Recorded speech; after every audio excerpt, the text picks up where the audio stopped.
வணக்கம். ஆகாஷ்வாணி புதுச்சேரி செய்திச் சுருக்கம் வாசிப்பவர் வீரமணி. பிரதமர் திரு நரேந்திர மோடி 3 நாள் பயணமாக இன்று குஜராத் செல்கிறார். இன்று மாலை சோம்நாத்தில் சோம்நாத் கௌரவ திருவிழாவின் ஒரு பகுதியாக நடைபெற்று வரும் அகண்ட ஓங்கார ஜபத்தில் பங்கேற்க உள்ளார். சோமநாதர் ஆலயத்தை பாதுகாப்பதற்காக உயிர் தியாகம் செய்தவர்களுக்கு அஞ்சலி செலுத்தும் வகையில் நாளை நடைபெறவுள்ள சூரிய யாத்திரையில் பிரதமர் கலந்து கொள்கிறார்.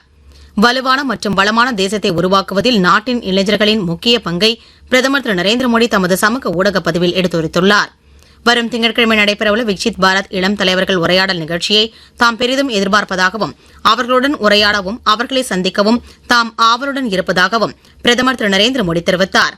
இந்நிகழ்ச்சிக்காக நாடு முழுவதிலும் இருந்து 3000க்கும் மேற்பட்ட இளைஞர்கள் டெல்லிக்கு வந்துள்ளனர். புதுடெல்லியில் இன்று நடைபெற்ற விக்சித் பாரத் இளம் தலைவர்கள் உரையாடல் 2026 தொடக்க விழாவில் உரையாற்றிய இளைஞர் நலன் மற்றும் விளையாட்டுத்துறை அமைச்சர் திரு மன்சுக் மாண்டவியா, நாட்டின் எதிர்காலத்தை வடிவமைப்பதில் இளைஞர்களின் முக்கிய பங்கு இன்றியமையாதது என்று கூறினார். 2047 ஆண்டிற்குள் வளர்ந்த இந்தியாவை உருவாக்குவதற்காக இளைஞர்களின் திறமையையும் படைப்பாற்றலையும் கண்டறியும் ஒரு செயல்முறையே இந்த உரையாடல் என்று அமைச்சர் மேலும் கூறினார். நேற்று தொடங்கிய இந்த 3 நாள் நிகழ்வு வரும் 12ஆம் தேதி முடிவடைகிறது.